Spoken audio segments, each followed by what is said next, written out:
তুমি একটা বিশ্বাসঘাতক। আমার প্রতিটা শ্বাস প্রশ্বাসে বিশ্বাসের অমৃত ধারা। তুমি আমার জীবনের প্রথম ভালোবাসার সন্ধ্যা তারা। সেই তুমি যদি আমাকে এইভাবে করো, না মানে আঘাত করো, তাহলে আমাকে যে আত্মহত্যা করতে হবে ডার্লিং। কিন্তু আমি যে নিজের কানে শুনলাম। যা শুনেছি সব সত্যি, সত্যি, সত্যি, সত্যি। রাজা আমার বন্ধু, তুমি তো জানো আমার বন্ধু পত্নীর নিঃসন্তান। একটা সন্তান না পেলে তিনি হয়তো পাগল হয়ে যাবেন। তাই বন্ধু পত্নীকে বাঁচানোর জন্য কলকাতার সোনাগাছি থেকে লক্ষ্মী নামের একটা মেয়েকে ভাড়া করে আনতে আমি বাধ্য হয়েছিলাম।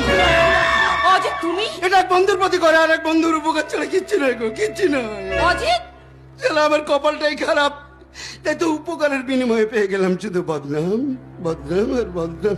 না না, জীবনে কোনোদিন আর কারো কোনো উপকার আমি করবো না। এই না না অজিত, শোনো শোনো শোনো, আমার কথা শোনো অজিত। এমনকি তোমার ওই সিনেমা সিরিয়ালের ব্যাপারে যাদের যাদের সঙ্গে কথা বলেছে সব আমি ক্যান্সেল করে দেবো। না না না অজিত, প্লিজ প্লিজ। যে ভুল আমি করেছি জীবনে দ্বিতীয়বার সেই ভুল আমি করবো না, করবো না, করবো না।